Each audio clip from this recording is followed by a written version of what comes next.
If you're immune to cliché horror movies, this video is for you. Brace yourself for the top 5 best horror movies on Netflix 2023. Get ready to be spooked, thrilled, and captivated by these chilling tales. But beware, they are not for the faint-hearted. Enjoy the scare. Number 1 is House, starring Wunmi Mosaku and Sope Dirisu. These British actors play a refugee couple from South Sudan trying to adapt to their new life in an English city but are tormented by an inexplicable sinister force that poses many mysteries and interpretations. The secret of this story is in the depth of its plot. Let me tell you, this psychological horror film fuses supernatural events, something that never fails, with a powerful plot about the pain and guilt felt by an immigrant in a country that rejects him. Without a doubt, Inhumanity has become a true horror story, no one could deny it. Directed and scripted by Remy Weeks, this feature film brings you 93 minutes of intense scenes that are incredibly scary and compassionate at the same time. This combination seems to be the secret formula, as the director won the British Independent Film Award for Best Director, and the British Academy Film Award for Outstanding Debut by a British writer, director, or producer. What a start. Number 2. Under the Shadow. This really met all my expectations as a horror lover. Under the Shadow was written and directed by Iranian Babak Anvari in his directorial debut. Set in a time and a city where horror movies rarely take place, the story occurs in 1988 in Tehran during the height of the Iran-Iraq War.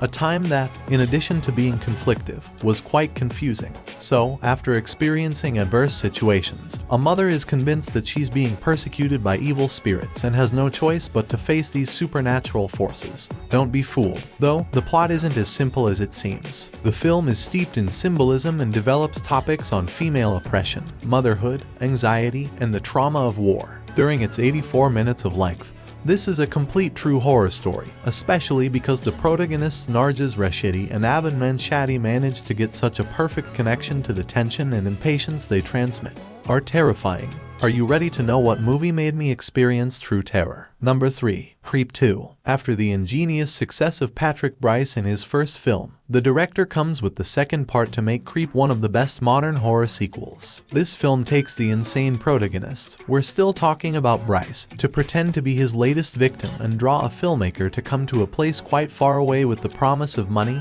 and a good story to record. But after getting to the place, the woman quickly realizes that she's made a mistake. Can you imagine being in that situation? How would you escape if you could? Of course, without a doubt, this film is a big success thanks to the disturbing personality of the main character, charmingly self-critical one moment, and afflicted with neurosis the next. Troublesome and not predictable at all, I didn't know what to expect from the next scene. No wonder it was critically acclaimed thanks to the script, atmosphere, black humor, and performances. Number 4. Old People. Without much mystery in its title, this German horror film tells the story of a woman who returns to her hometown but suddenly finds herself forced to defend her life from the attacks of older people willing to kill her and cause merciless destruction.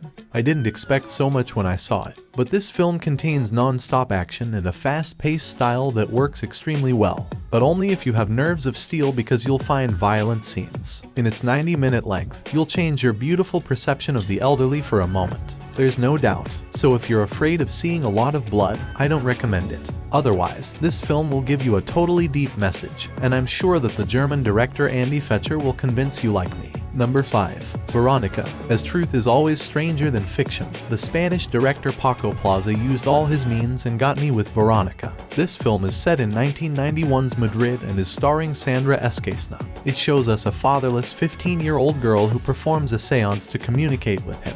The beginning is disturbing, and each scene becomes more difficult to watch than the last, especially those with creepy possessed nuns, terrifying shadows, and sinister creaks. It scared me so much that I barely made it to the end, mainly because it's based on a true story. You can Google it. The film was inspired by Estefania Gutierrez Lazaro, who died in 1991 of hallucinations and seizures after performing a seance at her school. The strange thing is that the doctors couldn't find anything wrong with the minor's health, and her relatives stated that after her death, the torment continued. Chilling. Ladies and gentlemen, the moment has arrived. It's time to select your ultimate companion and embark on a night of spine-chilling terror. If you relish the thrill of this content, do not hesitate to show your appreciation by liking the video, subscribing to the channel, and ringing the bell.